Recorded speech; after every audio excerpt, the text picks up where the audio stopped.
안녕하세요. 학점은행제 전문가입니다. 오늘 영상은 여러분들이 궁금해하는 일반 편입과 학사 편입 두 가지의 장단점에 대해서 알아보도록 하겠습니다. 그러면 출발하시죠.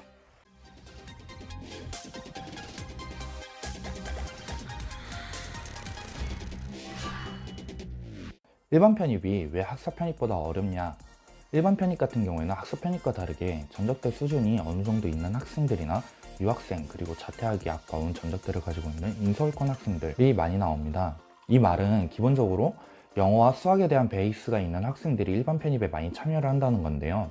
특히나 인문계열 같은 경우에는 여러분들도 아시겠지만 편입 경쟁률이 어마어마합니다. 메이저학과 같은 경우에는 60대 1, 70대 1까지도 올라가요. 그렇기 때문에 내가 죽어라 공부를 해도 떨어지는 경우가 굉장히 많은데요. 편입생들의 수준이 워낙에 높기 때문에 편입 커트도 높을 뿐더러 합격하기란 정말 어렵습니다. 본인이 영어에 대해서 자신감이 있거나 언어적 감각이 특출난 게 아니라면 저는 일반 편입을 추천드리고 싶지 않습니다. 정말 불가능하다고 보실 정도로 어렵습니다. 그러면 이번에 학사 편입에 대해서 알아볼 건데요. 학사 편입 같은 경우에는 여러분들이 쉽게 생각을 하시면 돼요. 여러분들이 실제로 4년제 대학교를 4년 동안 다니고 학사학위를 받았어요. 그러면은 편입을 생각을 할까요? 아니면 취업을 생각을 할까요? 저라면은 취업을 선택합니다. 왜냐하면 본인이 생각하기에 취업도 고려를 해야 되고 금전적인 부분도 고려를 해야 되고 나이적인 부분도 고려를 해야 됩니다. 그렇기 때문에 학사 편입에 지원하는 학생들은 거의 90%가 학점은행제 출신이라고 보셔도 무방합니다. 그 말은 즉슨 노베이스나 아니면 약간의 베이스를 가지고 시작하는 학생들이 굉장히 많다는 겁니다.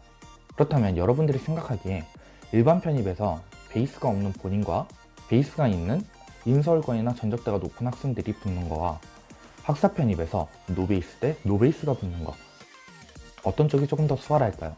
여러분들이 보기에는 일반 편입과 학사 편입 둘 다 경쟁률 차이가 얼마 없을 수도 있는데 이러한 내면 사정까지 알고 난다면 왜 학사 편입이 조금 더 쉽다고 말하는지 이해하실 수 있을 거예요. 방금은 인문계에 대해서 설명을 한 거지만 자연계 같은 경우에는 일반 편입도 할만해요. 그러면 일반 편입도 어느 정도 베이스 있는 학생들이 준비하지 않나요? 영어만 준비해도 벅찬데 수학까지 준비하는 것은 많이 힘들기 때문에 자연계로 준비하는 학생들이 그렇게 많지가 않습니다. 그리고 아까 말했던 일반 편입에서 유학생들, 특히나 유학생들 같은 경우에는 제가 유학생이라서 잘 아는데요. 해외에서 가르치는 수학 수준이 정말 낮아요. 그렇기 때문에 해외에서도 대학을 갈 때 7, 80%가 문과로 들어가는 경우가 많습니다.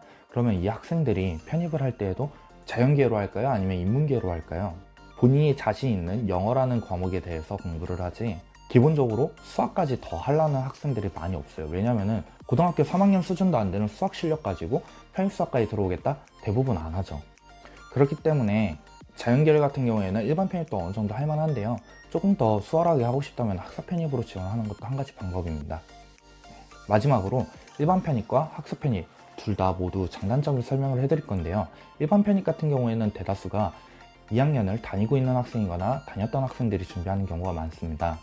이 학생들은 전공을 들었던 학생들이기 때문에 면접에 대해서 어느 정도 준비를 수월하게 할 수가 있다는 장점이 있고, 면접을 볼 때에도 어느 정도 수업을 듣다 온 학생이기 때문에 조금 더 좋은 인상을 심어줄 수도 있다는 점, 그리고 전적대 인정을 좀 많이 받을 수 있다는 점이 장점입니다. 하지만 편입 영어와 수학을 먼저 보는 학교 같은 경우에는 이러한 메리트가 먼저 합격을 한 뒤에야 있겠죠. 학사 편입은 그와 반대적으로 전공에 대한 지식이 많이 부족하기 때문에 본인이 전공 공부를 따로 준비를 해주셔야 되는데요. 그와 반대적으로 생각을 한다면은 온라인으로 학점을 취득을 하기 때문에 학교를 다닐 시간, 그리고 과제를 준비할 시간, 시험 준비 시간까지 모두 공부에다가 투자하는 게 가능하다는 점. 그 시간 동안 독서실을 가가지고 공부를 한다거나 인강을 사가지고 카페를 가서 공부를 한다거나 아니면 학원을 가서 공부를 한다거나 이렇게 시간을 많이 벌 수가 있습니다. 아참, 그리고 학원에 대해서도 제가 전편에 설명을 해드렸는데 못 보신 분들이 있을까봐 다시 한번 설명을 해드릴게요. 학원 같은 경우에는 오전이랑 오후에 1타 강사, 즉 주력 강사들이 수업을 하는데요. 보통 학교를 다니면서 공부하는 학생들은 저녁반이나 주말반에 가는 학생들이 많이 있습니다. 이 경우에는 조교들이나 실습들이 위주로 가르치기 때문에 이러한 부분에서는 학업과 병행하시는 분들이 디메리트를 좀 껴안고 가야 된다는 단점이 있습니다.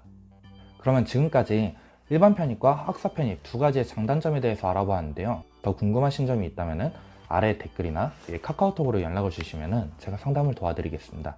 그러면 다음 편에서 뵙겠습니다.